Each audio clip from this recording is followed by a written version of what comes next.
Boa tarde a todos. Estamos na Lupa. Serei a moderadora desta mesa redonda da Boa tarde a todos. Boa tarde aos convidados. Sou o Cláudio Gonçalves e também seremos Bem, na nossa mesa temos cá presente o professor Osvaldo Antônio, formado pela Universidade Antônio Augusto Neto, na área de metalomecânica, professor do primeiro ciclo há mais de 5 anos e professor no ensino médio há mais de 4 anos. Trabalhou como mecânico industrial na Fábrica Metal. Também temos conosco o professor Melker Zedek dos Santos, formado pelo CETEC na área do ensino de matemática, professor de matemática no primeiro ciclo do ensino médio.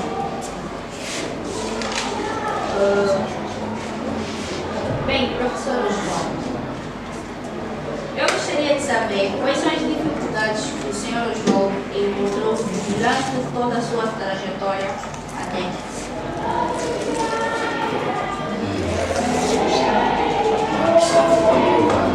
Durante a minha trajetória profissional,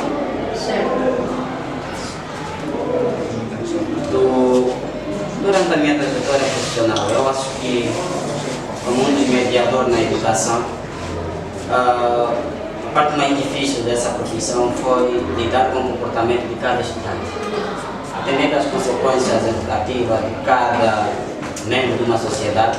Cada um traz uma personalidade diversa, então como professor você tem que ter a capacidade de unificar e pegar o ruim dos mesmos e tornar em algo positivo. Por quê? Porque uma parte difícil que eu encontrei, que até agora trabalho para até que melhorar nesse sentido, é juntar a etnia de cada formando. Por quê? Porque a diversidade social é bastante e eles trazem cada um uma unificação distinta. Então, como professor, durante todo esse tempo na educação, tem sido uma minha luta naquilo que é a compreensão de cada indivíduo, respeitando as suas dificuldades, as suas necessidades, principalmente a sua cultura, porque na sala de aula é uma diversidade e unificação de cultura também. Então, isso tem sido a minha luta, de lá para cá. Uma questão dirigida a mim. No momento não. Por acaso, de acordo com as informações que tivemos, a formação que é do ICER, não é? ICER, Instituto de Ciências da Educação. Gostava de saber como é que é mais ou menos a sua experiência. Pessoalmente, eu nunca ouvi falar dessa instituição. Eu gostava de ver de si, mais ou menos como é que é a sua experiência, ou como é que foi. Ok, a experiência lá foi boa, embora difícil, né? Porque houve um período em que eu pessoalmente tive alguns problemas familiares, mas sempre fui um estudante excelente, sempre fui um estudante dedicado. As dificuldades que eu tive também relativamente a alguns professores, né, que não davam aula como tal, né, e isso aí obrigava-me a mim como estudante universitário a estar com grupos. Depois houve um período em que a escola teve que mudar de região geográfica, estava aqui no centro da cidade, depois teve que ir para Quilamba, então já imagina, né, essa mudança aí para Quilamba, depois os táxis lá difícil. Mas ainda assim, como estudante, né, estava ali bem focado naquilo que era o objetivo de alcançar, continuamos. E o ICED tem como finalidade formar professores tanto para o ensino geral como para o ensino superior, como Instituto de Ciências da Educação. Prepara indivíduos para ensinar. Eu lá estudei matemática, me formei em matemática, dei várias cadeiras, como tudo, né? Difícil, mas né? Fomos gerindo as situações e graças a Deus conseguimos.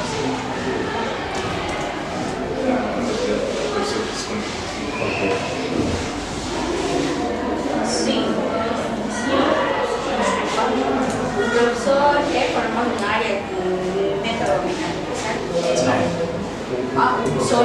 Desculpa, professor Osvaldo.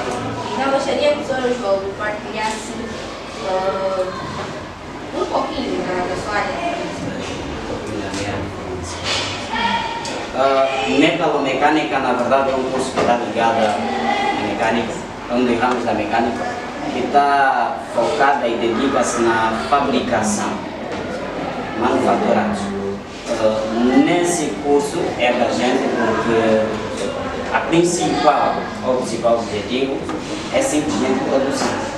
Na produção, como já sabemos, bens e serviços são diversos ramos. E uma experiência vaga que eu tive com esse curso foi tão logo que saí da Universidade de Costureira. Eu tive uma experiênciazinha como estagiário da Fábio Metal, uma das indústrias metalúrgicas aqui em Angola. E a experiência lá foi abismal no sentido profissional. Por quê? Porque todo profissional, todo estudante, quando estudante, tem que aprender principalmente, né, o curso tem uma cadeira, uma disciplina que trata sobre higiene, segurança no ambiente, segurança do trabalho, é isso? E salvaguarda a segurança de todos e as normas existentes em cada trabalho. Lá, esse foi um dos desafios. Por quê? Porque uma empresa grande, uma indústria grande, tem muitos desafios de risco. É vida perdendo agora como se fosse um campo de guerra.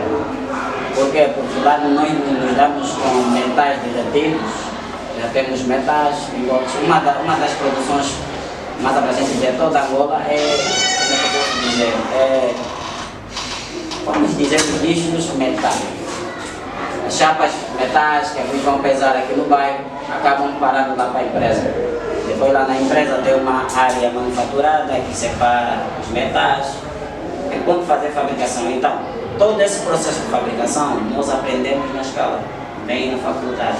Então, tão logo que saí de lá da faculdade, indo para esse trabalho, foi uma experiência abismal, ou seja, foi grande. Tudo que eu vi na teoria, vi na prática. Hoje em dia me considero um profissional mais experiente, que posso deixar alguma coisa passar, mas não será numa percentagem de 100%, mas sim, se calhar, meu máximo será uma percentagem de menos de 2%. Por quê? Porque a prática e a teoria foi coadunando.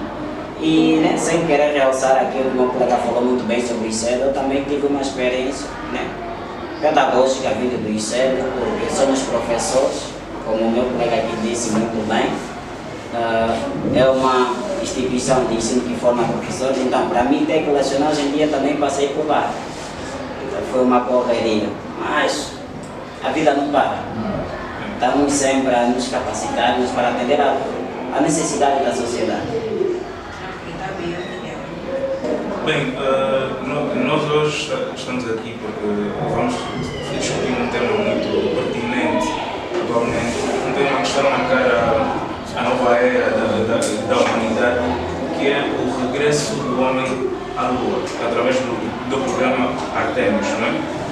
Bem, e mais do que uma conquista científica, essa missão levanta várias questões sobre tecnologia, economia, igualdade e sobre o futuro da humanidade em si. Bem, eu gostaria de iniciar a nossa conversa com uma pergunta história, não é? Como é que podemos ter certeza de que o homem realmente foi para a Lua? Porque, vejamos, naquela altura os recursos eram ilimitados quando houve a primeira viagem, não é? Os recursos eram, de certa forma, limitados. Então, por que é que não houve mais visitas? Se é que nós tínhamos essa capacidade, por que é que não o fizemos mais vezes? Daí a questão, como é que podemos ter essa certeza de que realmente fomos? Eu não sei se é para o doutor Osvaldo. Posso começar? A pergunta é geral, mas pode começar, por favor. Queria dar as honras da casa ou vais me dar as honras da casa? Vou dar as honras, né, doutor? Ok, muito obrigado. Bem, eu posso responder essa questão, a primeira questão que coloca, será que podemos ter certeza que o homem não foi à Lua? Desculpa pela resposta irônica da minha parte. Claro, basta ver, assistir o foguete a ser lançado, né? Acho que todos nós vimos aqui na televisão, não sei se os estudantes viram na televisão o lançamento do foguete. O Artemis 2. Ok, alguns prontos. Então vimos na televisão o foguete a ser lançado. Ia passar a atmosfera, né? Vimos. Agora, será que isso é suficiente para dizer que chegou? Dessa questão, então, acho que a gente vai avançar para outros pontos. Mas, assim, importa realçar que, matematicamente falando, é possível. Tá? Existem equações matemáticas, né, que ajudam-nos a entender de que há possibilidade sim. O importa aqui é realçar o termo possibilidade, depois vai entrar aqui no âmbito das discussões se realmente o homem chegou à Lua ou não, mas do ponto de vista matemático,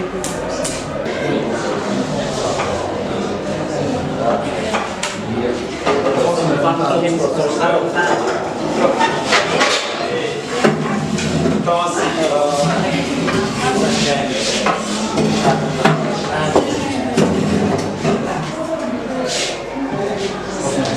sim,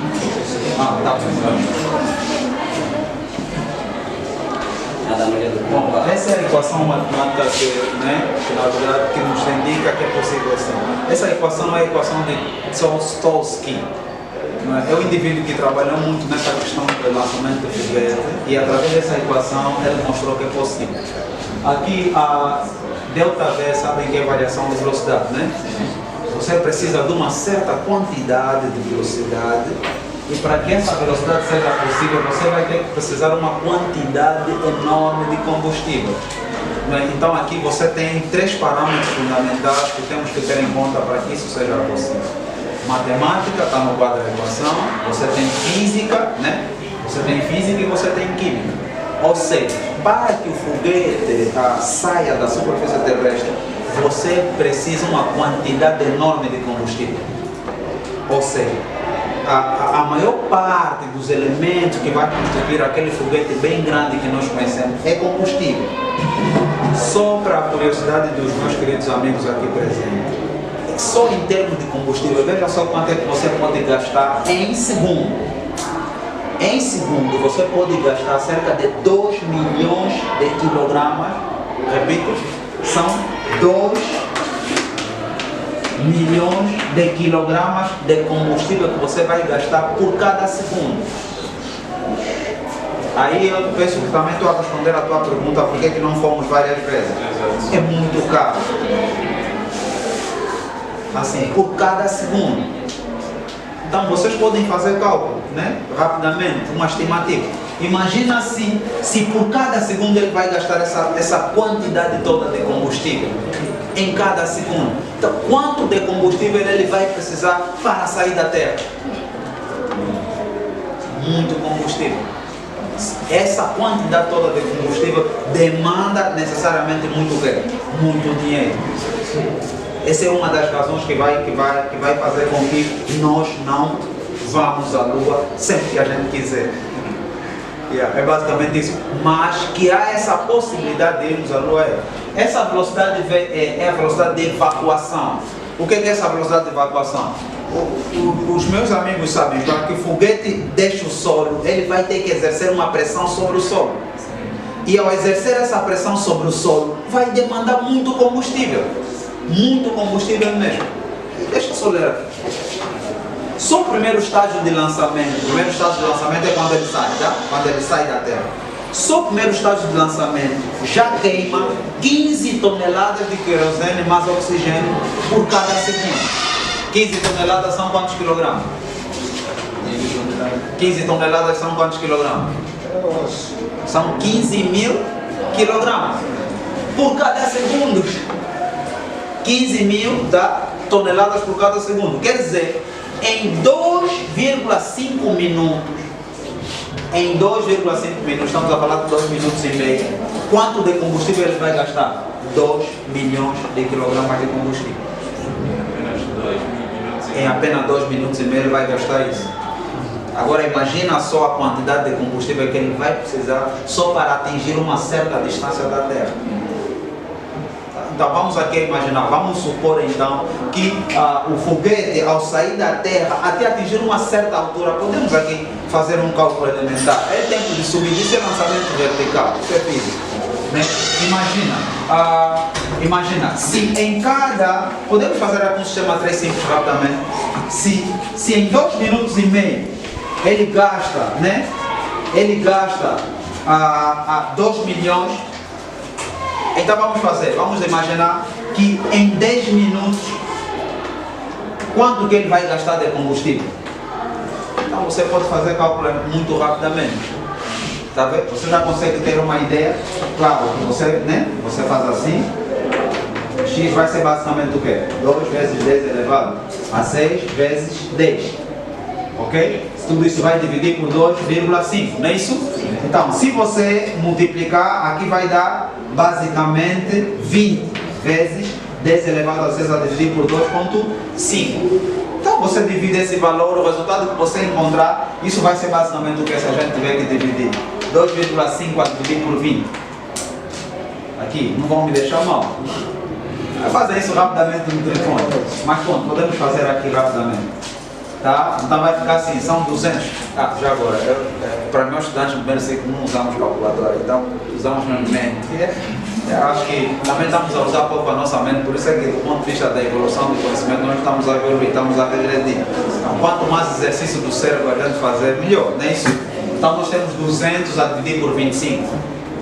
Ok? Então vamos dividir 200 por 25, eu sei que aqui vai dar basicamente o quê? Vezes 4 vai dar 100, né? 25 vezes 4 dá 100, né? Vezes 6 vai dar basicamente quanto? Vezes 6. Vamos ver se vai passar. Aqui vai ser 30, vai 0, aqui vai ser 12, 180, 150, né? Ainda falta. Vamos ver por 7. Aqui são quanto? 35, vai 5, né? Assim? Aqui são quanto? São 14, mais 5 vai dar quanto? 195, acho que por 8 vai passar, né? Por 8 vai passar. Então vamos lá, vejam só. Então isso significa dizer o quê? Em 10 minutos da partida do foguete do chão até uma certa altura, em 10 minutos ele vai gastar 195 milhões de quilogramas de combustível. Lembrando que temos mais 15 segundos para... É rápido mesmo. Então tá bom, temos cerca de quanto? 195 milhões de quilogramas de combustível. Então isso fica claro quanto de combustível eles precisam para que essa trajetória seja possível. É só para responder a pergunta que o moderador coloca. Por essa razão não se vai à Lua quando você quiser. Muito obrigado. Muito obrigado pela atenção.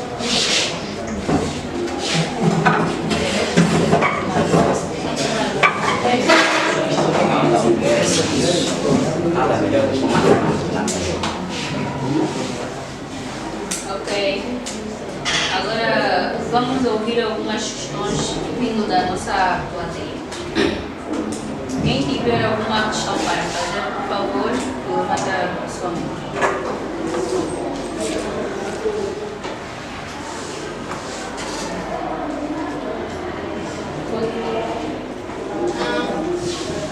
Joana Teresa Balsemão, meu nome. Bem, nós acabamos de ver que em 2 minutos gasta-se 2 milhões de quilogramas de combustível. E quanto tempo levou cá para o homem chegar à Lua?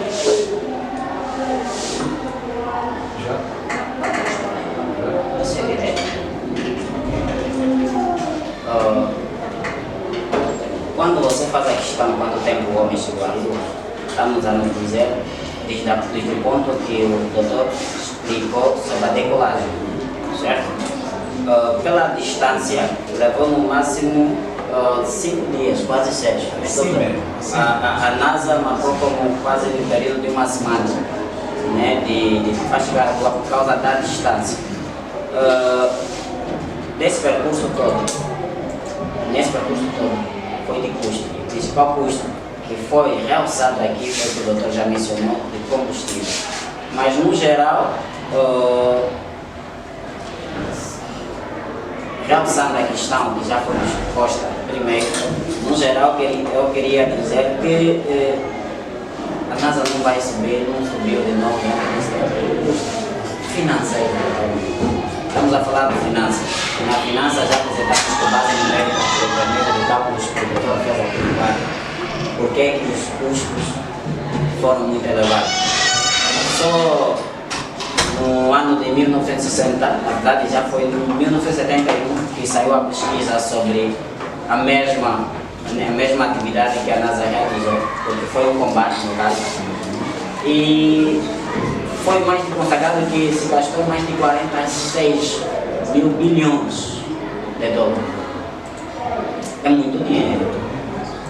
Sem dizer que a moeda custava diferente do que está a custar hoje. Nós fizemos o cálculo de agora, nesse momento, vamos dar conta que se calhar duplica esse pressário. Então estamos a falar aproximadamente de quase 100 bilhões. E é muito custo financeiro. Mas respondendo à pergunta direta, levou uma semana. A publicidade da NASA levou uma semana pela distância da Terra até a Lua.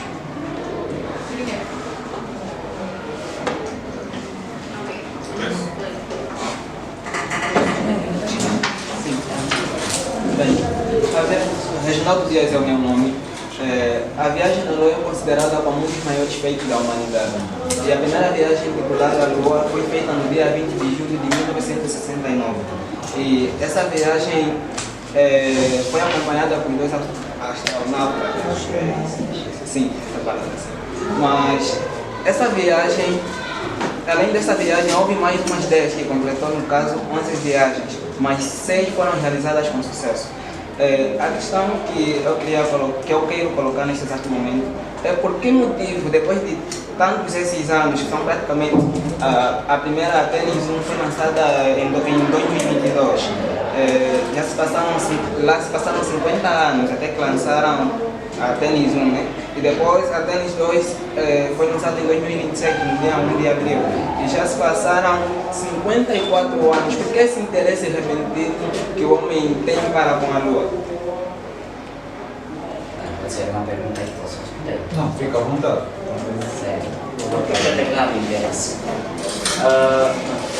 Podemos observar pela explanação que você tem um domínio prematuro da situação. Logo não vai ser difícil esclarecer certos pontos.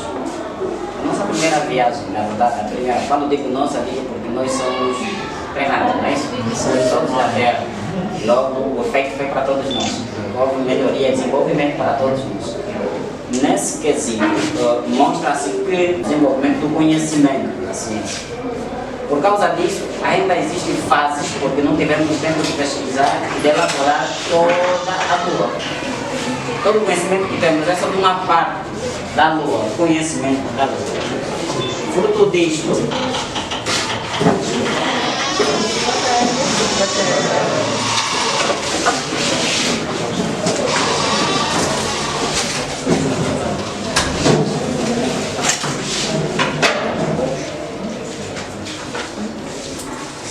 como eu dizia, é fruto dessa consequência.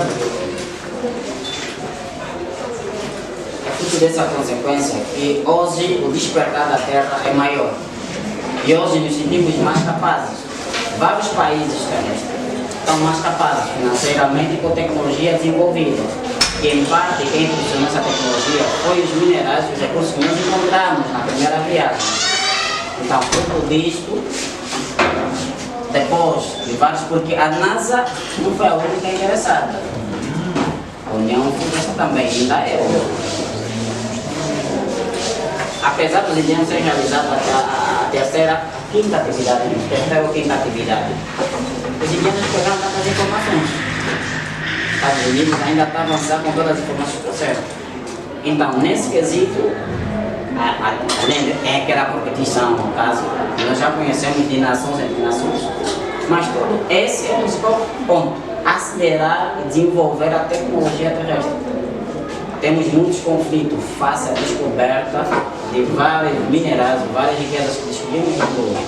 Então todo mundo quer pôr. E a segunda missão que está sendo realizada por mais pessoas, que hoje em dia é muito bem falada, que temos a primeira cientista no grupo, mas uma mulher no caso, e estamos lá, quem está repetindo de novo, Estados Unidos da América, a realizar a segunda atividade em que levou o cientista para lá. Eu acredito que nesta segunda atividade vai gerar mais informações, mais desenvolvimentos e por ali. Não sei se respondi a questão. Sim, a questão foi bem respondida, mas gostaria de colocar mais uma inquietação. Um dos primeiros homens, ou seja, o primeiro homem a pisar lá no solo lunar, não sei, não vou conseguir expressar bem o nome. Neil Armstrong? Sim, é mesmo este. Ele, depois da sua viagem à Lua, ele deixou uma frase, e a frase dizia o seguinte: é um passo pequeno para uma pessoa, mas é um passo grande para a humanidade. Agora, eu gostaria que me explicassem, ou seja, me fizessem entender um pouquinho do lado científico, porque que é um passo grande para a humanidade. É considerado Sim. Temos mais umas explicações para poder responder essa pergunta. Não, bom, assim, não devemos esquecer que o período das viagens à Lua, também isso está enquadrado dentro daquilo que nós conhecemos como Guerra Fria. Que nem competição entre as nações.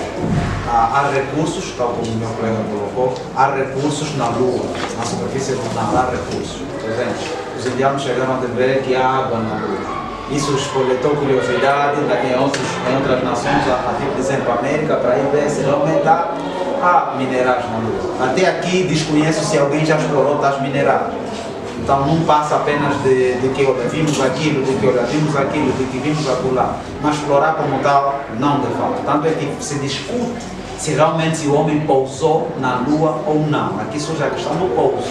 Depois também vem aqueles que são especialistas em análise de imagens e tal, em função da projeção da sombra, em função dos passos do astronauta no solo, isso não bate, vão lá fazendo as suas observações. Mas assim, tanto é que isso até a mim particularmente fica mais claro ainda a questão da discussão. Já disse que do ponto de vista matemático há essa possibilidade de o homem ir para a Lua. Por que razão a mim fica mais claro essa questão de ser discutível se pousou ou não? Tanto é que essa missão Artemis não pousaram na Lua. Fizeram órbitas apenas à volta dela e depois tiveram que voltar. Aqui a questão do pouso se discute também. Uma vez que a nave pousa na Lua, onde que ele vai tirar a capacidade de impulsão para sair da superfície lunar e voltar? Então, são esses outros elementos que se traz aqui para se discutir. Mas algumas pesquisas mostram que o primeiro homem a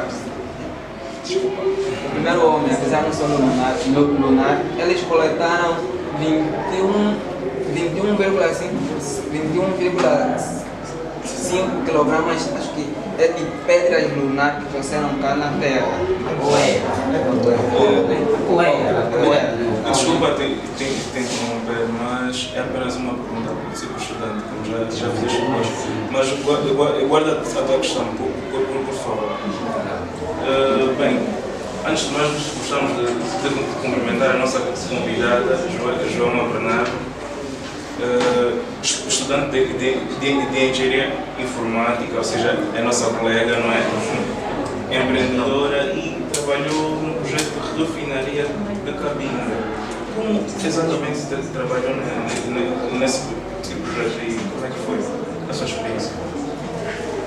Bem, como Cláudia Gonçalves. Como se pode falar, eu sou a Joana Bernardo, estudante de engenharia informática e realmente trabalhei no projeto de refinaria de cabina. E como sou estudante de informática, trabalhando no projeto de refinaria de cabina em construção civil, às vezes como surgiu a pergunta dele de como é que foi essa meia mistura de engenharia. Bem, eu comecei estagiando, depois eu fazia finanças do médio e naquele término da 13ª começou o processo de estágio e eu estagiei na refinaria e acabei me formando. E realmente eu fui aprendendo tudo do zero. Depois eu fiz finanças e comecei a trabalhar em disparidades assim, mas não foi muito bom, aprendi muito. Foi desafios de dia após dia, aprendendo para poder me engrenar nas atividades, porque se eu não conseguisse me engrenar, seria muito difícil acompanhar aquilo que era o trabalho que se realizava lá. Então, adquiri muita experiência em construção civil, posso até dizer que ganhei gosto pela construção civil e que talvez um dia poder estudar essa engenharia também. Muito obrigado.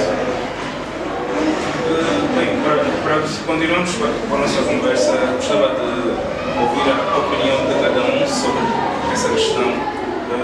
Vale a pena se investir bilhões na Lua enquanto ainda existem outros problemas urgentes aqui na Terra? Primeiramente, gostava de ouvir a nossa convidada. Sim, vale a pena, sim, é uma coisa que está por se descobrir, é uma raridade. O mundo já existe tanta coisa, mas que também existe muita coisa que ainda precisa ser descoberta. Então, creio eu que investimentos para adquirirmos conhecimento de coisas que estão fora daquilo que nós já pensamos, acredito que será ou é uma boa iniciativa também. E os problemas serão sempre, independentemente se nós já temos N coisas aqui na Terra, então sempre que descobrimos uma nova coisa, enquanto a vida, a esperança e há problemas para resolver por sempre. Então creio que é uma boa iniciativa também.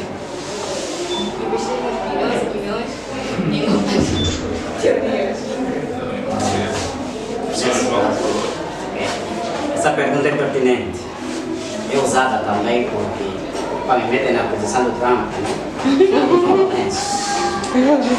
Mas enfim, é pertinente. Para isso você retorna. Onde é verdade a ciência? Sabe? A maioria que sabe nesta sala qual é o dever da ciência. Mas vou realçar um ponto. Dar resposta ao desconhecido. É dever da ciência responder tudo que ninguém sabe. E meter no livro do saber da vida. Não na Bíblia, claro. Livro do saber científico. Somos fruto da ciência. Apesar, acima de tudo, da linguagem bíblica, Deus acima de tudo, mas também entendemos que a ciência contribui para o desenvolvimento do ser humano. Logo, respondendo a esta questão, eu diria que o mundo não para. Se esse lado está enfrentando dificuldade, o outro lado não. Então, eu vou respondendo com aqui a cientista também, a Eliana já respondeu. Nós podemos fazer isso e muito mais. Podemos dar respostas, solucionar esses problemas que a Terra enfrenta, mas buscando novas oportunidades para ter que dar solução ao que nós já temos interno. Então é sempre bom descobrir coisas novas, porque pode ser a solução dos nossos problemas hoje em dia. E só para realçar um ponto, na nossa primeira viagem à Lua, foi quando começamos a dar mais interesse sobre o meio ambiente. Sabem por quê? Foi a primeira, na nossa primeira viagem, foi quando tivemos as primeiras imagens nítidas de como é a Terra, de como é a Via Láctea, como é que está organizado o sistema solar. De lá vêm todas essas informações. Então é fruto dessas informações que hoje em dia estudamos com uma nitidez de como é a estrutura de um planeta verdadeiro, de um anão, de uma estrela, de um sol. É por causa dessa primeira viagem. Imagina o que podemos fazer com uma segunda, atendendo o nosso problema, mas imagina. Então essa é a minha resposta. Bem, a minha resposta vai ser um tanto quanto filosófica, mas se parecer contrária à resposta dos meus queridos irmãos aqui presentes, meus colegas do painel, fiquem descansados, isso é academia, ok? Se não fôssemos, estaríamos aqui. Bom, eu penso que não. Eu penso que devíamos repensar, né? Porque já mostramos aqui a quantidade de dinheiro, que o professor disse aqui, a quantidade de dinheiro. E essa quantidade de dinheiro que se investe é para pegar conhecimentos que, do ponto de vista concreto, não resolvem problemas industriais, problemas da humanidade não resolvem. Então, essas viagens deviam ter o seu lugar, sim, no âmbito que os colegas colocaram muito bem, se os problemas da humanidade fossem já ultrapassados. Problemas básicos da humanidade fossem ultrapassados. Elon Musk, recentemente, ele chamou, somos lá da ONU, dizendo, olha, eu tenho dinheiro para acabar com a pobreza do mundo. Tem dinheiro para acabar com a pobreza. Então Elon Musk fez esse desafio. Os homens da ONU recuaram. Recuaram por quê? Porque existe um elemento que nós conhecemos, do ser humano, que nós conhecemos como ganância, orgulho, que ao invés de fazer a gestão adequada desse dinheiro que ele pretendia dar, não deviam, por isso é que eles recuaram. Então digo assim, se a gente vai gastar bilhões e bilhões de dólares numa viagem na Lua, que não vamos obter, tipo essa Artemis 2, não obtivemos nada concreto, nada concreto. O que é que obtivemos? Observação apenas. Então, a gente vai gastar bilhões de dólares só para observar a Terra de um ponto. Quando esses bilhões de dólares seriam dedicados a quê? A países, por exemplo, vulneráveis. Espero que os colegas estejam a entender o que eu estou a dizer. Devia ser colocados a países vulneráveis. Tá a perceber? É que nem o ANGOSAT que a gente acabou de lançar. Será que os angolanos precisam, por enquanto, do ANGOSAT? Não. Nós temos problemas muito mais básicos para resolver. A nossa educação é defeituosa e tal. Precisamos investir mais aqui na terra, no chão. E desse ponto de vista, esse investimento, claro, daria-nos alavanca, plataforma para sairmos da superfície terrestre. Então, entendo eu que os gastos que têm sido aplicados para a viagem à Lua não deviam ser ainda aplicados. Devíamos investir em coisas mais concretas, na própria evolução do ser humano. Tanto é que não evoluímos em nada. O que é a evolução das coisas, mas do ponto de vista da evolução da humanidade não há. Então, nós como ser humano precisamos ainda evoluir, valorizar o próximo, valorizar as coisas muito mais importantes da vida, a família e essas coisas. Eu penso que isso é que devíamos dedicar. Não gastar os bilhões e bilhões de dólares que nós gastamos. Ok, professor. Será que a ida do homem à Lua trouxe algum impacto para a tecnologia? Uma pergunta dirigida para o professor João. Se a ida do homem à Lua trouxe algum impacto para a tecnologia? Trouxe sim, e muitos. Trouxe muitos. Um dos exemplos foi a era do computador. O desenvolvimento que o computador sofreu. Eu acredito que nós estudávamos, todo mundo sabe o primeiro computador, qual era o tamanho e a espessura do primeiro computador. O que precisava só para ligar o primeiro computador. Precisávamos de quase uma quantidade de energia de 3.000 kW ou mais, dando por um gerador industrial só para ligar um computador, que ocupava quase uma sala deste tamanho. Foi graças à Lua que o desenvolvimento de miniaturas do computador que hoje em dia vocês têm, nós estudamos para facilitar o conhecimento e a educação. Todos nós metemos em prática. Um dos materiais utilizados é um de prática, a primeira viagem. Por isso que eu disse. Os problemas da humanidade vão desculpar, não estou aqui a falar não só por ser um engenheiro metalmecânico que entende os problemas sociais, mas também entende os problemas da ciência, em outros pontos. Naquilo que é a abordagem do meu colega, ele disse palavras interessantes que chamam minha atenção. Mas eu digo que os problemas da humanidade não vão terminar hoje. E eu vi também as informações do Elon Musk quando se deparou com algumas entidades da ONU. E também não deixou de gerenciar aquela questão de que será que se você meter a quantidade de dinheiro vamos melhorar mesmo? É uma questão para a gente.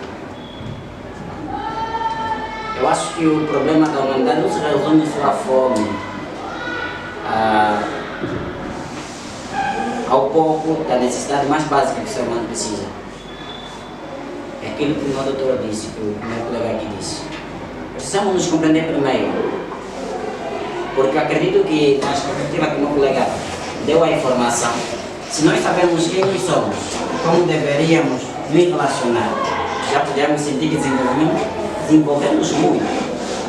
Porque por ali existem consequências em tudo que nós fizemos. o impacto, a ida da Lua, trouxe coisas boas, mas também trouxe coisas ruins.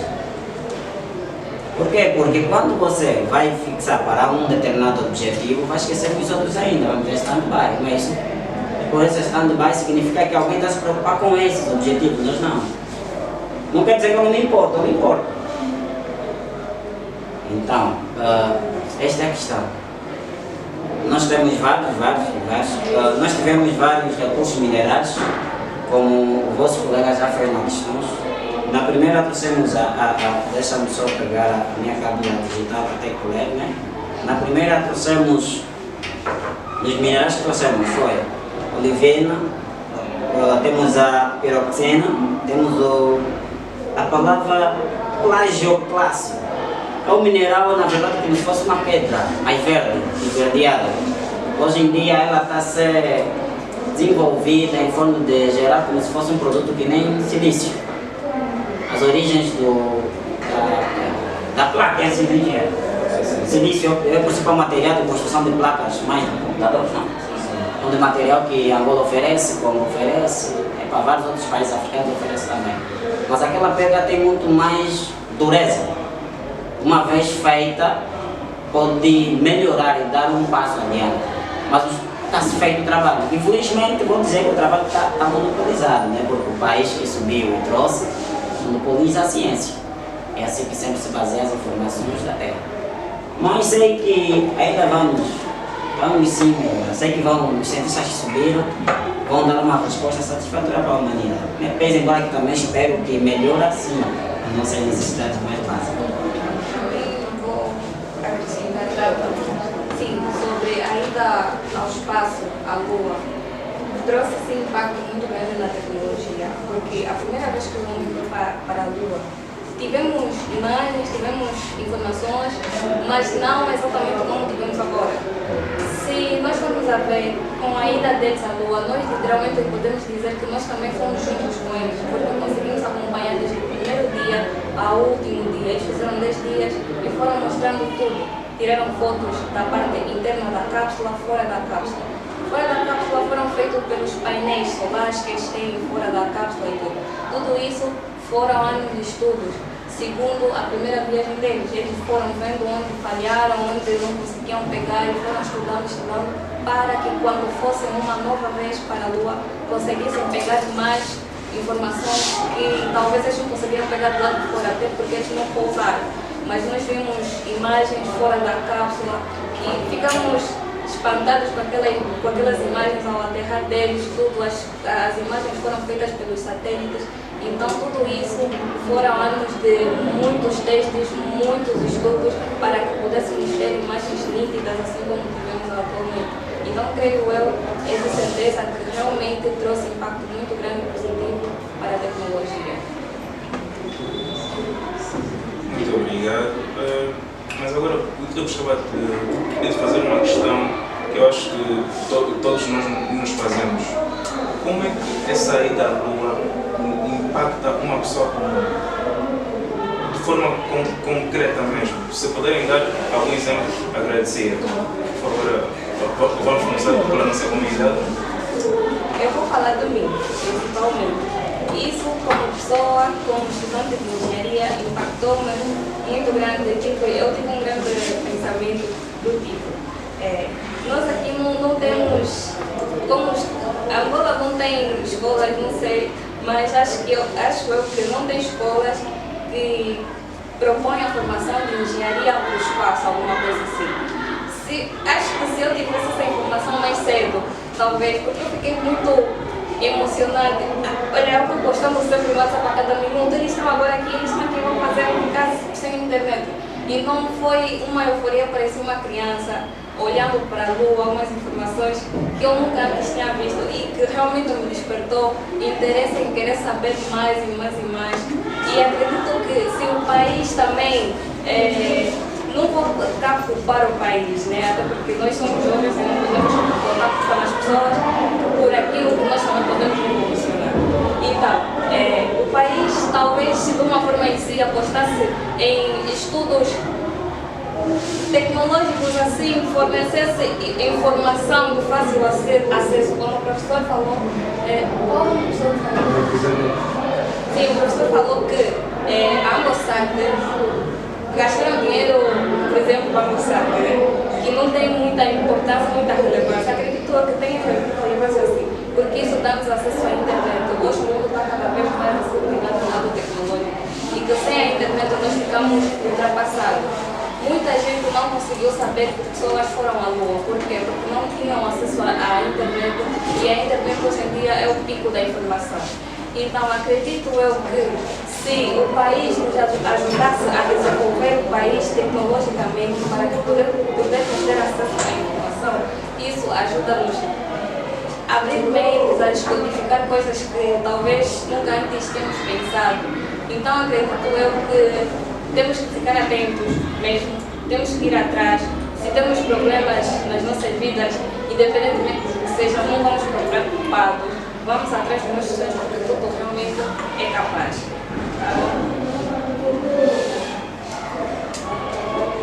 O que é uma pessoa comum?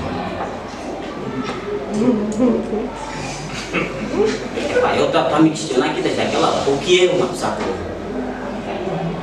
Eu acho que respondendo isso vamos responder o objetivo da questão. O que interessa dessa questão? Uma pessoa comum. Eu acho que é uma pessoa que segue os padrões normais ou normativos de uma determinada comunidade, certo? Logo, uma comunidade define padrões. Um filho comum é aquele filho que atende a todas as respostas dos pais sobre a educação, porque foi ensinado desse jeito. É um filho normal. Mas quando ele sai à sociedade, vai enfrentar novos termos dessa vida. E não vai ser de casa. Ele vai ter que se coadunar para ser um cidadão comum. Mas eu vou limitar dizendo que um cidadão comum, se calhar é aquele que se limita às informações atuais.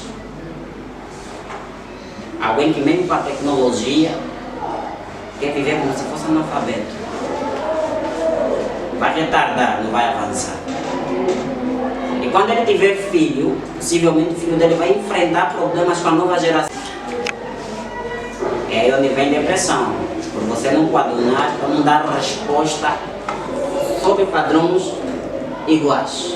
Ou sou desiguais a eles, por que eu vou me juntar a eles? Eu não sei bem a eles. Isso se dá para qualquer informação nessa vida.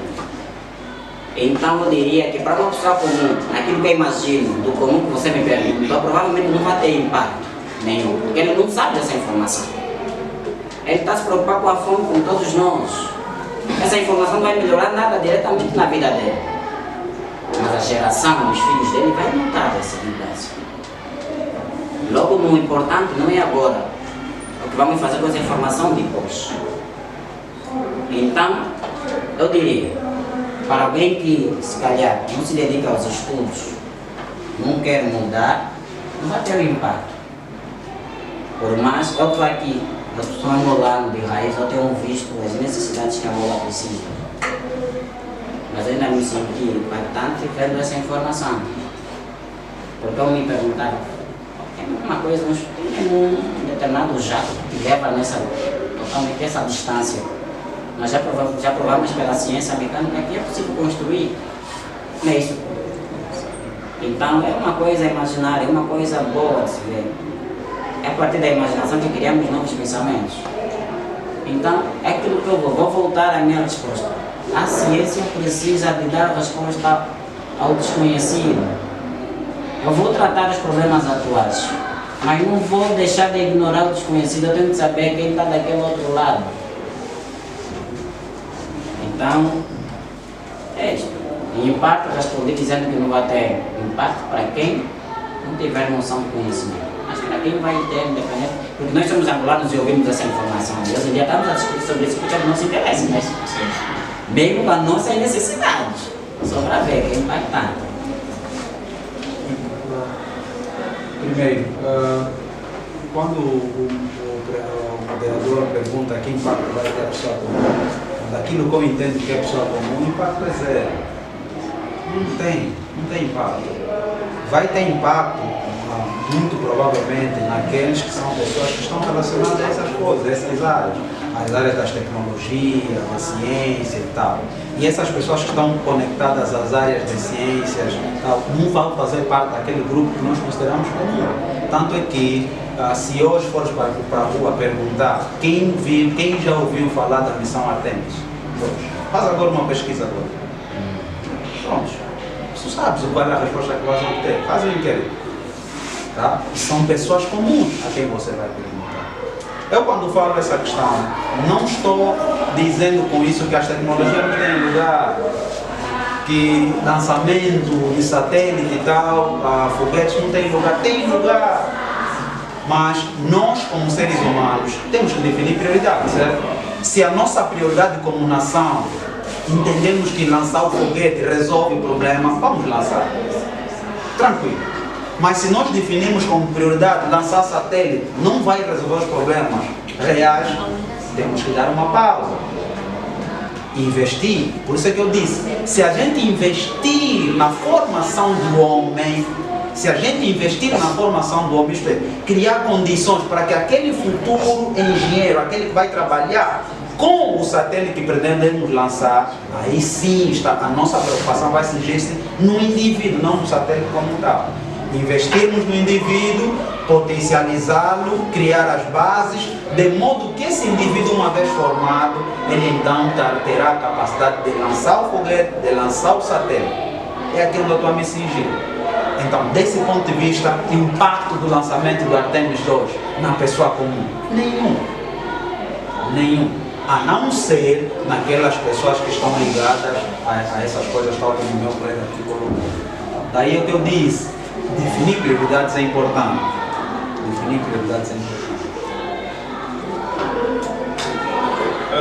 Agora gostaríamos de dar a oportunidade à nossa plateia de fazer algumas perguntas. Aida Maria. Muito boa tarde, Aida Maria, meu nome. É muita coisa a saber, muita coisa, assim, é muita informação recebida, muitas perguntas a serem feitas, mas acho que melhor do que eu estar aqui a prolongar em perguntas que vão ser respondidas, se calhar, em uma outra oportunidade, gostaria de saber, a parte dos três professores, se tivessem a oportunidade de ir à Lua, a nível da tecnologia, o que é que mudariam ou simplesmente o que é que iriam de desenvolver? Pelo impacto causado, aqui acabamos de ouvir, no caso. Gostaria de saber. Já sabe os três lados, sim. Vamos dar prioridade à ação, né? Já se passou, mas vamos dar engenheiro. Engenheiro, vamos deixar o doutor ser o último. Pode começar, esteja à vontade. Bem, eu nunca cheguei a pensar nisso. Então, antes de responder, eu teria que fazer análise de estudo que está envolvida na situação para poder responder com cabeça tranquilamente. Agora não consigo te dizer o que eu mudaria, pois eu nunca pensei em um assunto a abordar aqui. Ok? Cada informação é uma informação. Em tempos de guerra, informação é poder. Aprendi isso. E estamos sempre em tempos de guerra. Jurídica, social, política. Tem sempre guerra em algum lugar. Se essa informação movesse o mundo para melhor, eu usaria do benefício para ajudar a Angola. Que essa informação fosse para dificultar a fome em Angola. Porque eu acredito que podemos fazer isso. Encontrar minerais, certo?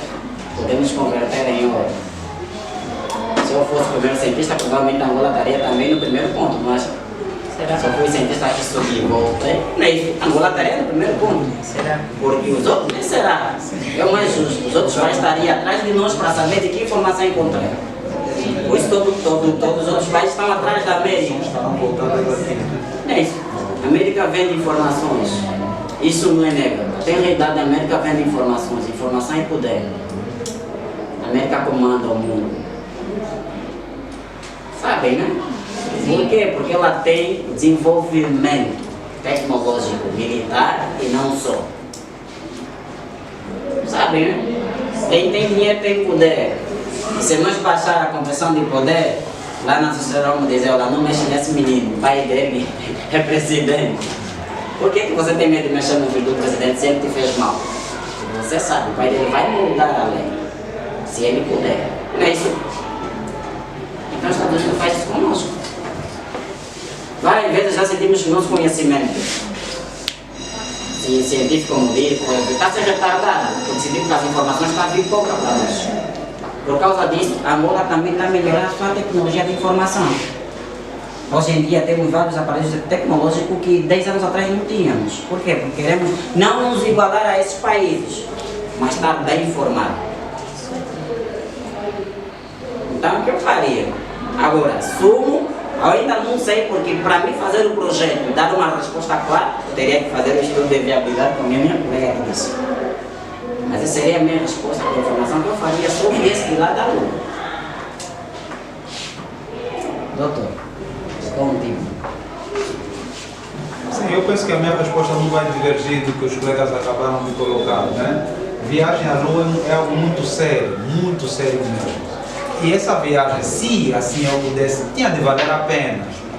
Valer a pena significativamente, não no âmbito somente das imaginações e tudo mais. Vi lua, vi terra, não. Vi estrela, eu não sei disso.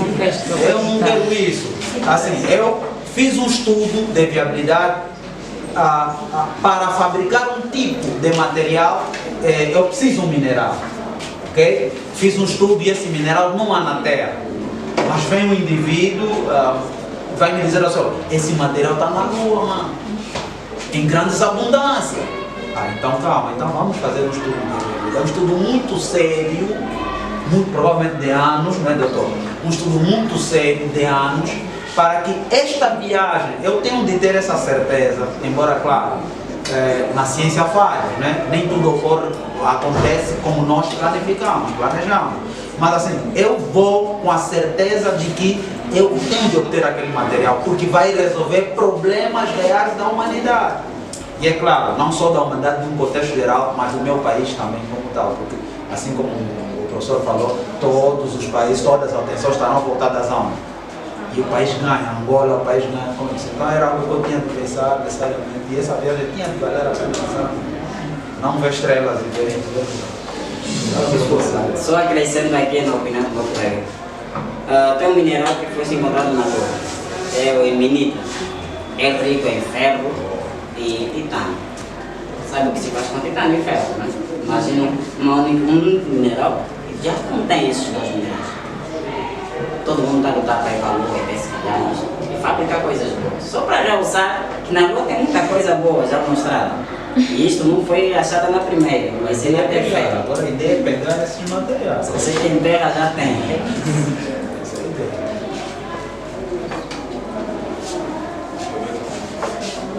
Primeiramente, boa tarde aos meus convidados. O Wilson Bebeca é o meu nome e tenho aqui uma pequena inquietação. O que é que levou esse projeto do Artemis 2 a não pousarem e somente fazerem órbitas sobre a Lua? Uma vez que eu fiz aqui uma pequena estimativa e só essa primeira viagem levou cerca de 4 a 5 mil milhões de dólares, isso que convertendo em kwanza está por aí uns 5 mil bilhões de kwanza só por uma viagem. E curioso é que eles têm agendado mais de 2 viagens, a terceira e a quarta. Na terceira vão voltar a fazer só mais uma órbita e vai mais outros 5 bilhões de kwanza. E vai a quarta, que está agendada para 2028, onde vão pousar mais outros 5 bilhões de kwanza. E é muito dinheiro, sinceramente. É muito dinheiro. É isso que gostaria aqui de ser esclarecido. Esse dinheiro, se fosse para investir onde há necessidades, sinceramente ajudaria imenso. Mas estão a investir em algo que basicamente pode dar errado. Pode acontecer algo de errado, nunca se sabe. Já foi respondida, mas caso Bem, sobre prioridades, cada um tem o que leva como prioridade primeiro. Sobre o dinheiro, a maneira como cada um gasta, isso acho que não é muito conosco. Mas sobre a ida à Lua e não pousaram, eles foram somente para fazer testes, eles não foram com a intenção de pousar. A primeira viagem à Lua, eles foram e pousaram tudo bem. Na segunda, eles foram com a intenção de somente fazer a órbita e saber o que tem por detrás da Lua, porque ninguém nunca antes na história da humanidade chegou a passar a parte que eles passaram dessa vez. A Lua tem a parte traseira, que é a parte escura. Então, eles foram saber se há resistência óssea, por exemplo, lá, se há vida do outro lado. Eles estavam preparados para tudo, até para morrer. Porque ninguém nunca antes na história da humanidade chegou a fazer algum tipo de teste lá. Então, nesse caso, eles foram para saber o que tem e o que não tem, para descobrirem, assim, para descobrir mesmo que não existe. E nas próximas viagens, com a descoberta de agora, eles saberão o que fazer, mas o que não fazer também. Vou realçando aqui ao pouco. Espero que ninguém mais levanta uma questão do gênero, é claro. Porque prioridade, nosso doutor já disse, é singular. Quem pode, pode. Quem autogoverna, faz isso. Prioridade é uma coisa que depende, é singular, depende de cada nação. Eles têm uma taxa de economia alta, nós não. Por isso que nós temos prioridade diferente do que eles. Se vocês compreenderem bem, os Estados Unidos também não está bem, tem conflitos com outros países. Mas em função disso, ele não está a parar suas pesquisas. Então, sobre prioridade, é singular. Não é do nosso critério responder, sendo sincero.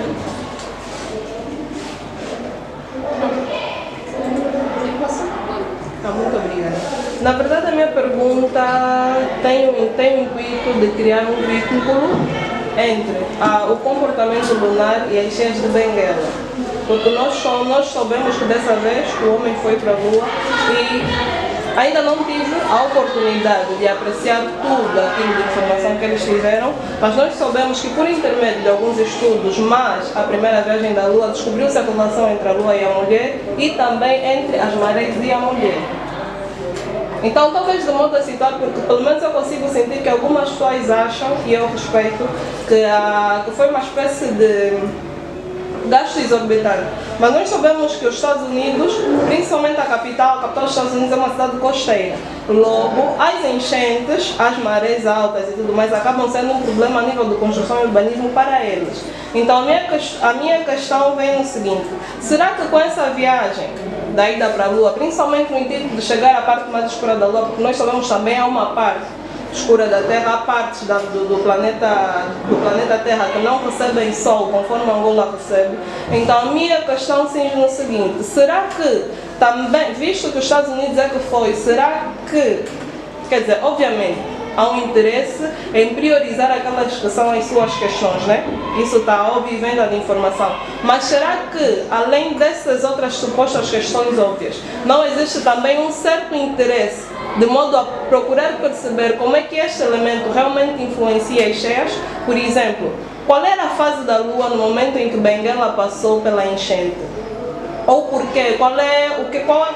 De que maneira que as forças magnéticas da Lua fazem com que as marés venham a subir, a descer? Quais são as informações concretas que com essa viagem para a Lua nós conseguimos obter? Quais são as outras respostas sobre esta problemática, a relação Lua e marés, que pelo menos dessa viagem para a Lua trouxe? Eu trago essa questão por causa mesmo do fenômeno que que os nossos irmãos de Benguela acabaram de enfrentar. É uma tragédia e tudo mais, mas nós sabemos que existem implicações proféticas e científicas que vão pelo menos trazer alguma espécie de pano de fundo a essa tragédia que nós acabamos de viver. Não sei se ficou um pouquinho complicada a minha questão.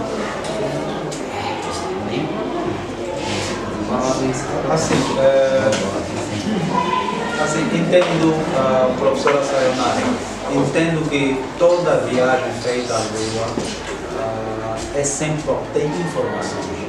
E são informações de várias índoles.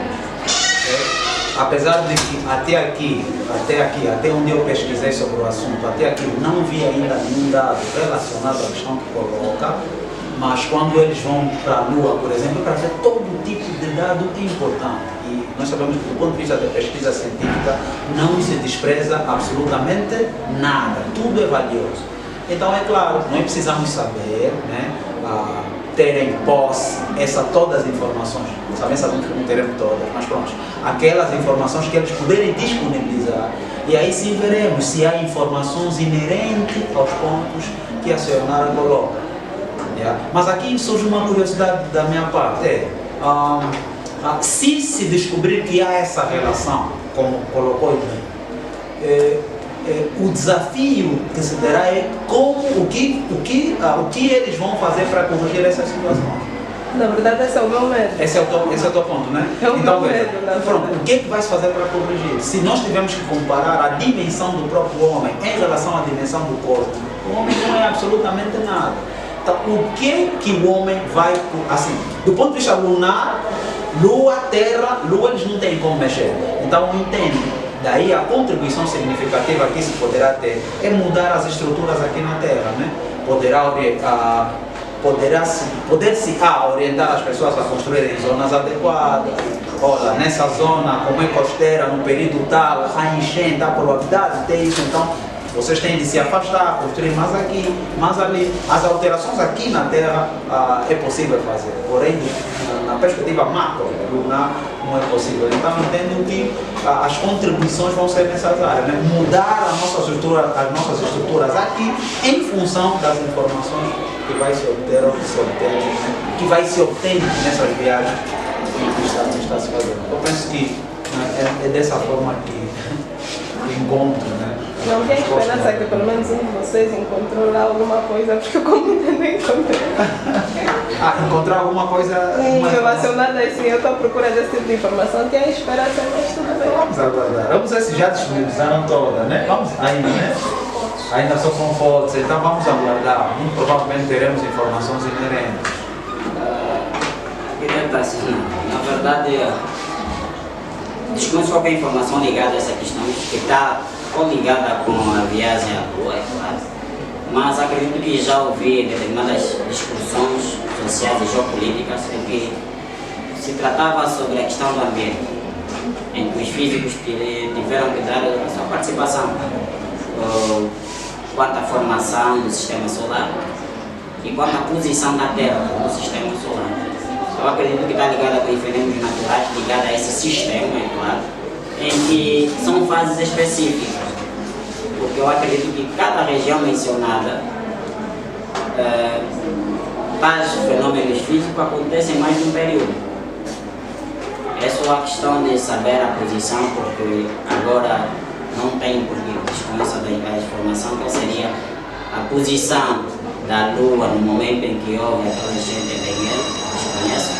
Mas vou me forçar a pesquisar, quem sabe trocar uma ideia no nosso dia normal de aula, porque é muito interessante a questão.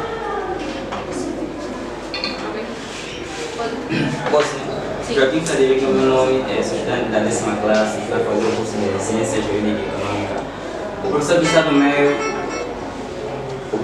meio acabou de afirmar que a ciência tem a finalidade de dar a conhecer ao desconhecido, e isso também concordo. Agora, para quem quiser seguir o ramo científico, tendo em conta esse conceito, sabendo que a curiosidade às vezes nos leva ao precipício, tipo, quando somos muito curiosos e queremos aprofundar em algo que realmente nos chama a atenção, algo desconhecido, devemos velar também pelo lado perigoso, ou simplesmente devemos arriscar, ainda que isso custe a nossa vida. É dirigida para o professor que está no meio, né? Sim.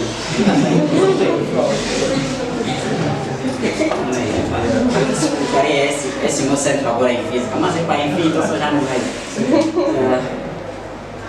Assim, a busca da curiosidade tem os seus riscos. E nem por isso podemos parar quando sabemos que a informação que vem após esse risco será benéfica não só para mim, mas para o mundo. A minha colega deu um exemplo sobre a viagem da terceira ida à Lua, em que alguns estavam preparados para morrer só pela missão, para descobrir que está lá. Ou seja, já saíram daqui conscientes de que podem encontrar. Se isso levar a risco de vida, tudo bem morrer, mas vamos saber das informações de que encontrei antes da minha morte. Por quê? Porque essa informação é benéfica para uma humanidade. O doutor aqui mostrou a dimensão macro dos nossos problemas astronômicos, em que nós seres humanos somos vistos como nada, uma mera formiga, cosmo é grande. Mas nem por isso estamos a ignorar a situação. Parece que até estamos a enfrentar o cosmos só para obter como podemos sobreviver daqui a mais 1000 anos. Entendeu, né? Então, a curiosidade vai sempre bater, vamos ter que correr atrás da informação, mas nos precavendo dia após dia, melhor ainda. Eu acredito que quem quer estudar, quem quer se formar, já ouviu a palavra de um pai ou de uma mãe. Meu filho, seja curioso para obter essa informação, mas curioso até certo ponto. Esse certo ponto é para obter a segurança, para você ter o teu autocontrole, até onde eu posso parar. Mas nunca deixar de ser curioso, senão também vai ficar estático, certo? É o primeiro princípio para a busca de uma informação. E os científicos, como o meu doutor aqui, prezam muito essa informação, porque todo mundo está atrás de uma resposta, certo? Isso significa que devemos correr atrás de uma resposta, por mais que inclua risco de morte. Desde que você estudou ela, você sabe o que você quer encontrar, até que certo ponto você quer perder a vida para essa informação, é importante para quem? Para ti. Então tem que fazer um estudo. Deixa eu só acrescentar na pergunta aqui, coisa. É assim mesmo, né? Todos nós vamos morrer um dia. Você pode falar assim, não quero fazer pesquisa, vou ficar na minha casa sentado. Vai morrer no dia. Alguém vai tirar um bloco e tal, você vai morrer. Então é assim, se eu vou fazer uma pesquisa, isso estão previstos, o que eu tenho que fazer? Tenho que trazer elementos de modo a diminuir o quê? Os riscos. Então, se eu subir sem capacete, é provável que caia um bloco. Então pronto. Para prever esse risco, para prevenir esse risco, o que eu vou fazer? Coloco o capacete. Então, você tem, assim, a curiosidade não pode te roubar a racionalidade. Você tem que ser racional. Se você pesar todas as variáveis inerentes à tua pesquisa e entender que a tua vida vale mais que aquela pesquisa, não vai, não faça, não sofre, não faça a pesquisa e ponto. Siga a tua vida, casa, namora, tenha filhos e vive, tranquilo. Agora, se você pesar os riscos todos e entender que ainda assim vale a pena e vou trazer aqui elementos para diminuir, faça. Tudo isso depois vai ficar no âmbito das tuas escolhas. Então, há risco? Sim, há risco de morte? Sim. Então, o que eu tenho que fazer para minimizar tais riscos? Você vai levantar essas variáveis todas, vais fazer tudo e os riscos claramente serão minimizados. Tá? Então, eu penso que é nessa perspectiva que temos que pensar.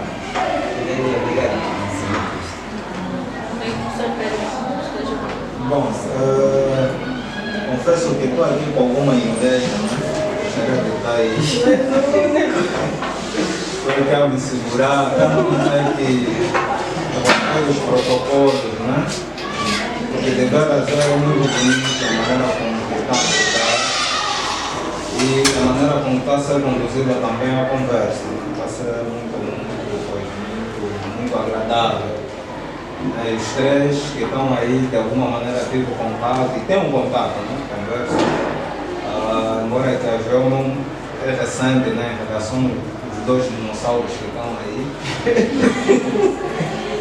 Mas pronto. Para mim é extremamente interessante que o homem vai para a Lua, agora enviar, vou dizer assim, uma mudança naquilo que nós conhecemos ou que nós conhecíamos como geopolítica. Né? Então gostaria que de alguma maneira também entrasse nesse campo, né? Porque sabemos que a humanidade foi, mas fim último sabemos que há uma nação, né? Que foi embora que também há lá um... Canadiense? Exatamente, muito obrigado, mas sabemos que as patentes é de uma única nação e sabemos que essa nação de alguma maneira quer retomar os poderes, né? Que de alguma maneira tem perdido em relação à China. Porque também tem uma informação que a China, de alguma maneira, mandou robôs, né, para orbitar aí na Lua e pegar algumas informações.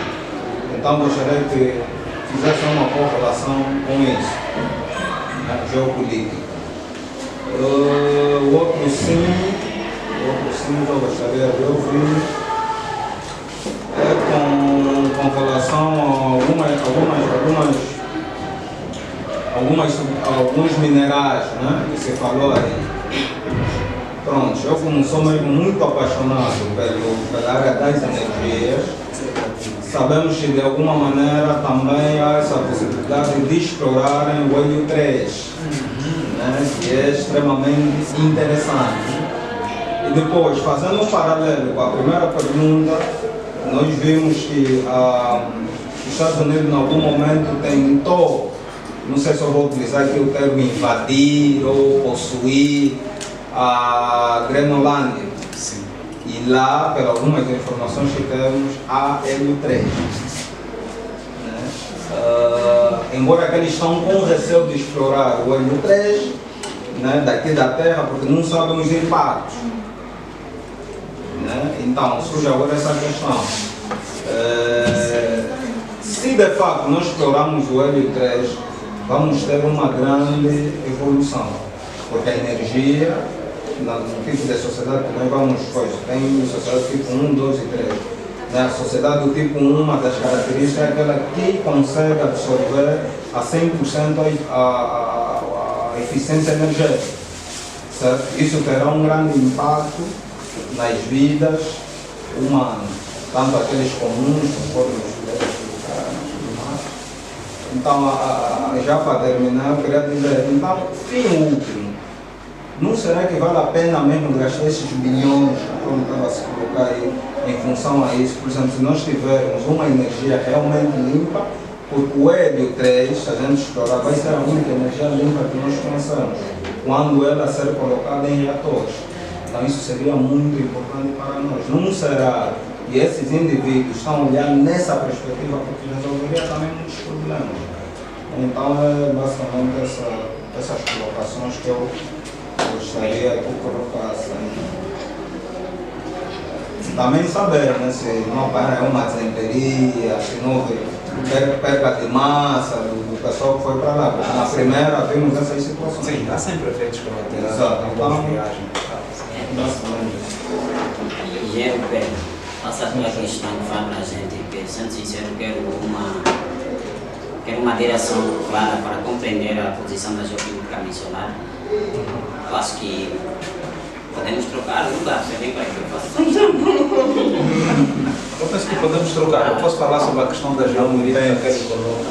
Por quê? Porque não, é porque ele realça bem, ou seja, define bem a geopolítica, o interesse geopolítico mencionado. Porque se ele for dizer que é global, então para o interesse da humanidade sobre as condições gerais dessas pessoas. Eu não compreendo, eu não compreendo. Agora, se compreendeu, o doutor pode responder. Não, sim, eu dizia que queria abordar um pouquinho sobre a questão da geopolítica, compreendi mesmo a questão. Então, pode começar. Começa para mim. Ok, tá bem. Quanto à questão da geopolítica, próprio Pedro, temos que ver, as primeiras viagens à Lua, eu já disse isso também até no princípio, as primeiras viagens à Lua surgiram mesmo no contexto das guerras frias, da demonstração do poder das nações. E no fundo esse é o pano de fundo. Esse é o pano de fundo. Embora as viagens à Lua tenham as implicações que os meus colegas aqui colocaram, que eu concordo também, a questão da própria evolução da ciência, descobrir coisas, buscar minerais, um deles é o hélio 3, que por exemplo aqui coloca e tal, ok. Mas existe sim, sobre a questão da geopolítica, existe sim um conflito entre as nações. Existe, a viagem à Lua também é uma questão política. Não é só uma questão meramente científica, acadêmica, não é uma questão política. Aqui é que é as nações demonstrarem poder. E podes crer, a nação que for à Lua e conseguir o hélio 3, eu quero aqui, desculpa-me colocar no âmbito das intenções, a nação que descobrir o hélio 3 vai ficar com ela. Vai ficar com ela.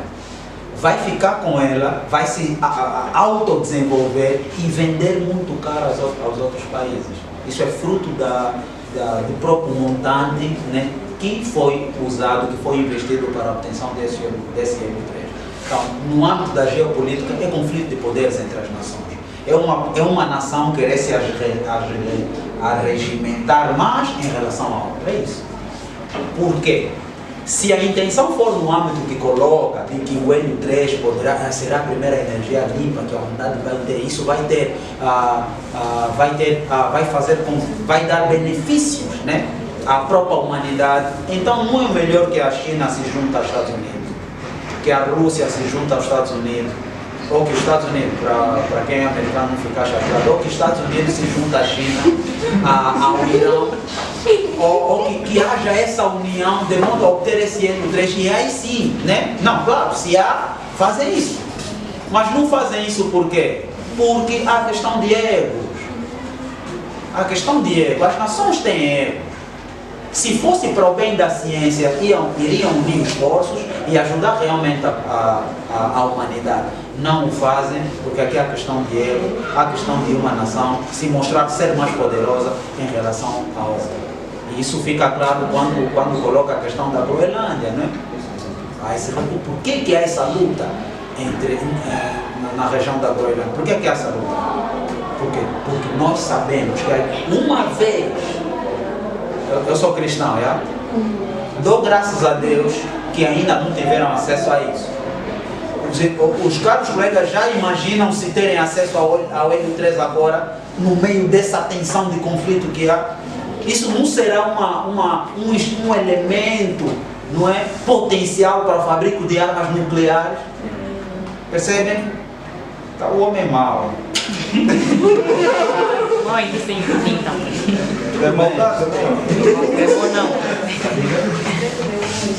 Já não será nada, pô, assim mesmo, já não será nada mesmo. Gostei de música, não será nada.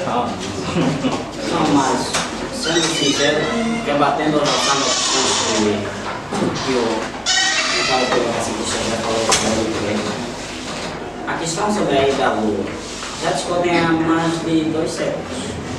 Não foi só o século passado, o século XX. Já se baseia. Eu acredito que no mundo da história, se nós pesquisarmos muito, vamos encontrar. Porque eu fui muito só, né? Eu fui fã da história do Hitler.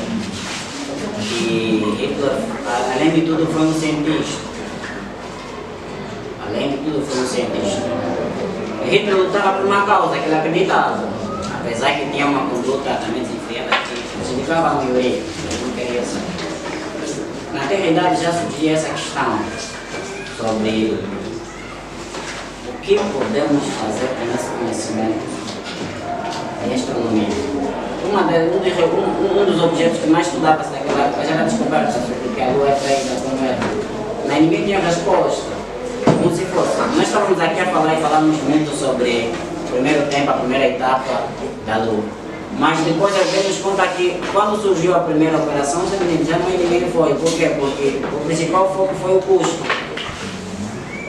Estados Unidos, em 1969, na primeira, muito antes disso, décadas atrás, já tinha pânico de Guerra Fria aí, a União Soviética já estava lá. Já queria também estar lá, então foi o único, não foi o único, mas foi o único que sobreviveu aos Estados Unidos há mais tempo. Foi onde sobreviveu há mais tempo. Mas depois vimos que, por alguma razão, que ninguém publicou, que se foi finança, foi falta de conhecimento tecnológico, eles perderam, porque os Estados Unidos avançou. O hélio-3, como já vimos, doutor Engenheiro Pedro aí falou muito bem, parece que já tem muito domínio, só que aqui é um assunto muito venérico e científico. O hélio-3 é um elemento mesmo que serve como um combustível impulsionado para a energia. Na verdade, bem estudadas, estudos já dizem que é a energia mais limpa já vista pela humanidade. Por quê? Por causa dessa constituição. Falam de alguns elementos fotons, os outros, da constituição do átomo dessa substância. Nunca foi do meu interesse pesquisar ela a fundo, por isso que eu não tenho um conhecimento abrangente sobre o hélio-3. Mas eu sei porque em descoberta de energia da Terra descobriu-se que na Lua tem, todo mundo fala, todo mundo quer pegar, mas não sabem como pegar. Ou seja, sabem como pegar, mas não querem enfrentar o recurso. Porque o principal recurso é o financeiro. Mas voltando à questão, doutor, é uma descoberta mais evidente da humanidade. Eu sei que a humanidade vai pegar, mas de que nação vai fazer parte ainda não sei. Vai gerar discórdia política? Vai. Mas eu espero que nós angolanos estejamos bem. É como o meu colega disse, né? Que seja na idade em que Deus venha e unifica esses países com poderes políticos, com poderes militares, digo eu, unificados, para que não tenha problema, porque nós somos mil perante essa nação. E essas nações, cada um tem seu sonho. Estados Unidos quer mais e quer mais. Estados Unidos é insaciável. Ele tem a necessidade de um homem desenvolver-se até não poder mais. Então vou pegar tudo, até unificar tudo. África daqui a pouco vai ser Estados Unidos, se nós deixarmos. Ásia vai ser Estados Unidos também, se eles deixarem. Porque Estados Unidos quer tudo e muito mais, querem ser os donos de tudo. É a ganância, como meu colega disse.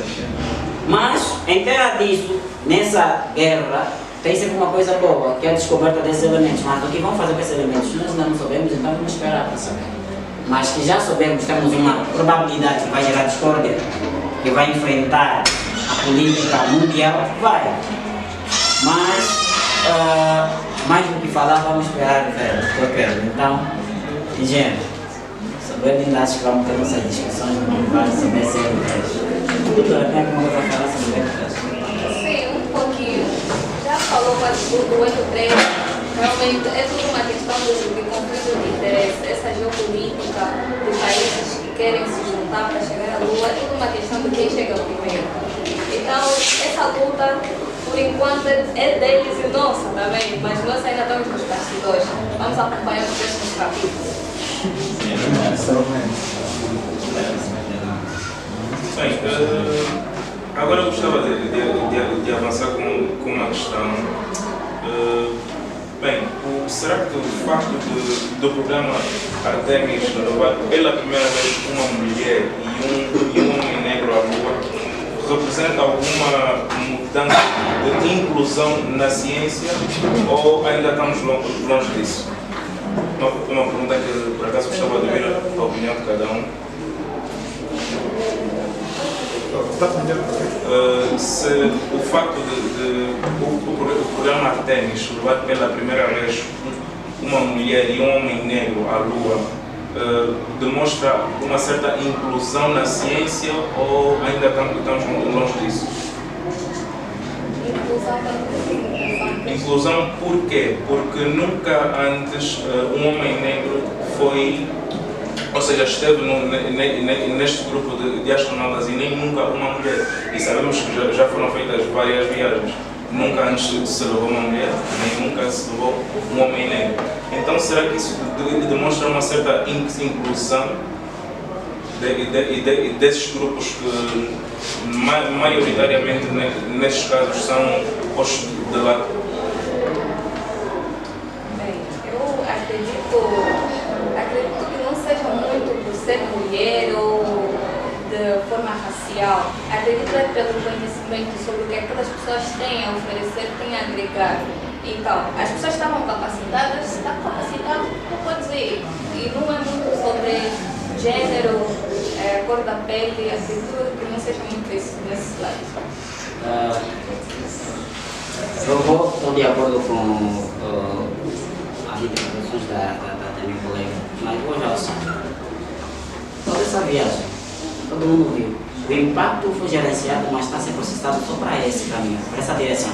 Todo mundo está falando dessa mesma cientista, todo mundo está falando desse homem negro. E aqui a nossa questão foi tipo de inclusão.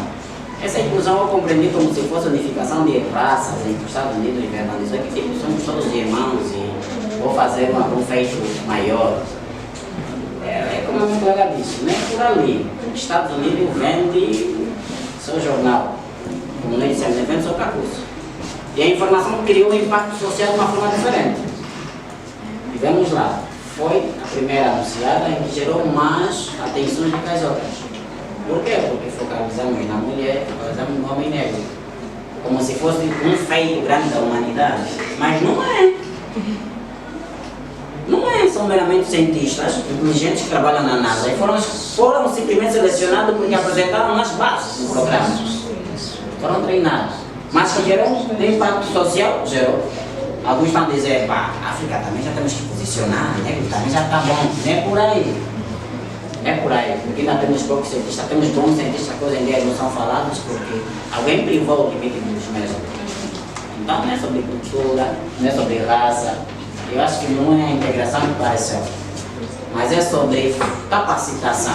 Quem estava mais capacitado, quem... Queria só adicionar, eu penso que não vou mais longe do que isso, concordo perfeitamente com o que os meus colegas disseram, a engenheira também. Assim, para nós que fazemos parte, que gostamos de ciência, para nós é irrelevante o gênero, é a pessoa, é o ser humano. Para nós isso é que é relevante, ou seja, para nós o relevante é a ciência, é o cientista, independentemente do gênero. Para nós é irrelevante a cor da pele, isso não tem interesse nenhum. Olha só, essa pergunta que traz é interessante, nos mostra claramente em que ponto o mundo se encontra do ponto de vista ideológico. Hoje nós fragmentamos a sociedade dessa forma. Mulher, olha, quando enfatizam a questão mulher, já tem lá embutido, desculpa o termo, a questão do gênero, já tem lá emancipação da mulher, empoderamento feminino. Olha, agora as mulheres também vão para a Lua. Isso é relevante para a comunidade científica? Não. Fato é que uma mulher, uma ser humana, foi à Lua. Ok. Um cientista, uma cientista foi à Lua. Ok. Está a perceber? Negro. Quer dizer, Peter, até os indivíduos da ideologia de gênero nem ficaram de parte a viagem à Lua. Colocaram já suas agendas. Percebe que a pergunta que o nosso moderador faz é muito interessante. Tem aí pautada toda uma ideologia de gênero. Então, essa questão de falar ser negro ir, ser mulher ir, rouba aquilo que é o essencial da viagem. O que é essencial da viagem? Seres humanos que foram para a Lua, cientistas que foram para a Lua, coletar informações para o bem da humanidade. Isso é que é interessante. Tá? Isso é que é interessante. É que nem aquelas notícias, né? Um homem negro rouba uma loja.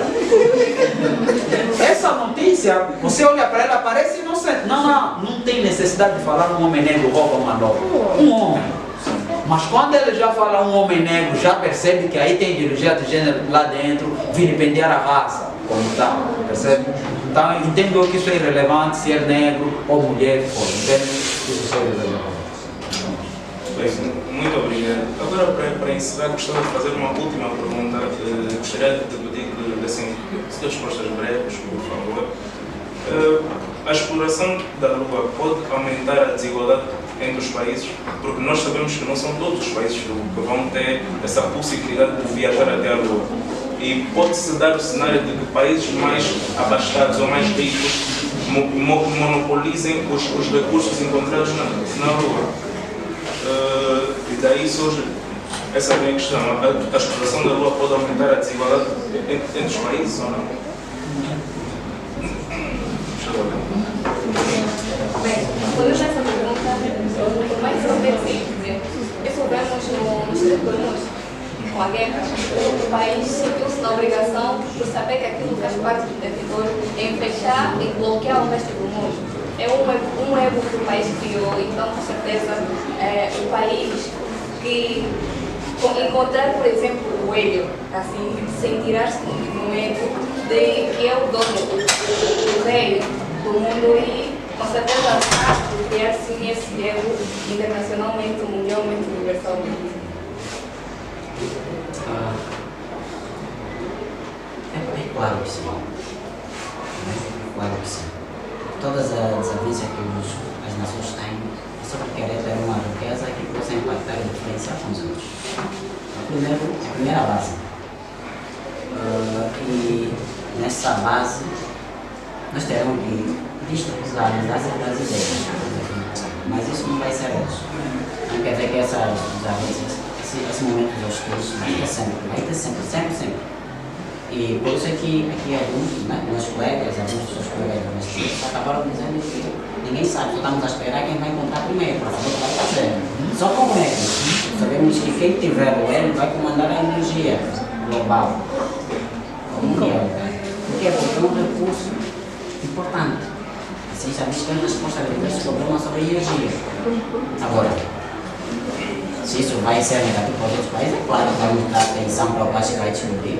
De qualquer jeito, porque vai abalar o mundo todo. O mundo todo. Se as pesquisas são para bem comum, penso eu que a África como continente pode contribuir. Nós podemos contribuir com know-how, com conhecimento, podemos contribuir com recursos. Se a ideia é ir para a Lua, trazer algo para o bem da humanidade, nós podemos. Por que não nos convidam? Por que não nos convidam? Está claro. Está claro. Não nos convidam porque a visão é a gente conseguir, como nós podemos colocar, vamos conseguir para sermos mais poderosos que as outras nações. Essa é a ideia. Essa é a ideia. Então o esforço vai ser cada vez maior. O esforço vai ser cada vez maior. Na vossa opinião, deveria haver algum tipo de valor, visto que é um bem que não pertence a ninguém, é um bem que todos nós somos beneficiados, então teria que haver algum acordo ou como é que deveria se resolver essa disposição dos recursos da Lua e da exploração da mesma? Eu penso que se tivessem que colocar na mesa a questão da racionalidade, já vimos que do ponto de vista de custo, né, são bastante elevados. Então, se o que vai se encontrar lá, mais uma vez eu volto a dizer, vai beneficiar a humanidade, eu penso que podia ter um acordo, assim como há outros acordos, né? Como é que eu posso dizer? Distribuir, né, as atividades e se calhar isso para os Estados Unidos ficaria mais barato, né? Se a África pudesse ajudar. Se a Ásia, a Rússia pudesse ajudar, se todos os países se unissem, né, assim, para que essas pesquisas, né, fossem menos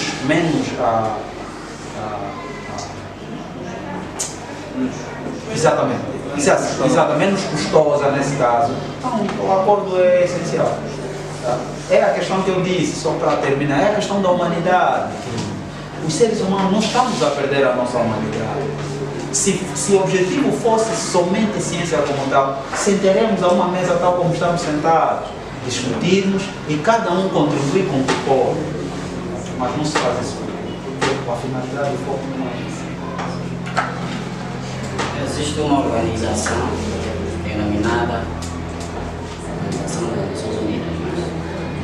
Essa instituição foi criada para apaziguar os problemas mundiais. Por quê? Porque o interesse primordial era envolver todos os países, todas as nações e os continentes, para dar solução unificada. Mas nem todos os países fazem parte dessa instituição, mostrando que há uma hostilidade sobre como essas ideologias, esses programas, esses planos ou leis feitos por eles podem vir a abalar os outros países de uma forma diferente. Então, muitos países poderosos não fazem parte. Eu vou falar de países poderosos, porque aqueles que não têm poder tiveram que se unir, porque se daí eles se obrigaram. Compreendo? Então, como disse meu colega, disse muito bem, como é um acordo global, é um problema mundial, poderia sim ter numa bancada mundial todo mundo lutar ou discutir sobre esse assunto. E dizer não, se é um custo global necessário para o mundo, vamos fazer. Mas os Estados Unidos não precisam disso. Mesmo que for outro país associado, vai mostrar que não precisa disso. Porque aquele impacto que estamos a dizer, né? É luta. Queremos mostrar hostilidade, queremos mostrar poder. Estamos capacitados para ser o país, em primeiro lugar, quando a questão é desenvolvimento, é tecnologia, é coordenança e segurança.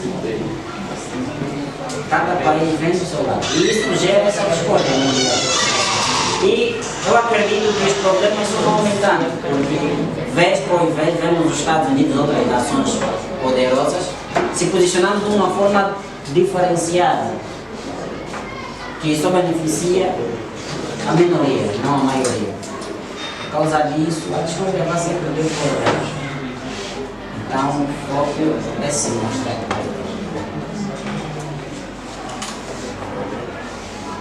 Bem, eu acredito, eu sou verdadeiro que deveria existir uma oportunidade que discutíssemos outros e não. Sim, sim. Então, com isso, eu discordo um pouquinho de como eles fazem para decidirem quando vão e quando não vão. Eu sou da tese que a prima que deveria acontecer é uma oportunidade. Gostaríamos de ouvir a vossa conclusão para Vou passar primeiro a conclusão. A minha conclusão vai que o fenômeno impactante do homem viajar, nesse caso, a viagem do homem à Lua, é importante. E sempre é importante. Por quê? Porque sempre será importante. Porque há interesse. Esse interesse é salvaguardar o desenvolvimento humano, é salvaguardar a necessidade humana, é claro. Por quê? Porque as descobertas vão servir para o mundo, não só tecnológica, mas estamos a falar de, pode ser, né, transformando em eletricidade, estamos a falar sobre energia, estamos a falar sobre saúde, estamos a falar sobre recursos minerais, mas embora que vai vir tão distante que nem todo mundo terá necessidade, mas quando aparecer para a Terra vai ser caro para todo mundo. Mas se for benéfico, ninguém vai ver pela quantia. Só vamos olhar para o material que é importante e é necessário. Ou então, descoberta do gênero, o mundo sempre vai abraçar com duas mãos. Eu sou apologista de que sempre abraçamos o projeto do gênero, é claro, pensando em consequências, analisando outros tipos de estudos que podemos fazer, não quando fazer, como fazer, é importante. Obrigado. Eu penso que essa última fala do professor faz todo sentido. Eu sou a favor da ciência, mas desde que haja ética. Penso que a questão da ética é muito importante, a valorização da pessoa humana e tal, né? Antes de colocar a ciência em primeiro lugar, ou seja, se a ciência se faz é porque há o fazedor, né? Porque existe o cientista, o ser humano. As viagens podem ser feitas, sim, e devem ser feitas, são pesquisas e tal, mas que essas pesquisas tenham o mesmo impacto na vida do cidadão comum, então, só comum é só ser uma forma de mas pronto, que mais viagens sejam feitas e que essas viagens tenham uma real repercussão na ciência, né? Eu penso que é isso. Concluindo, cada um de nós é uma peça capaz de mudar alguma vida no mundo. A história está sendo feita no nosso tempo, no século XXI. Então vamos usar todos os recursos que nós temos para mudar alguma coisa no nosso mundo.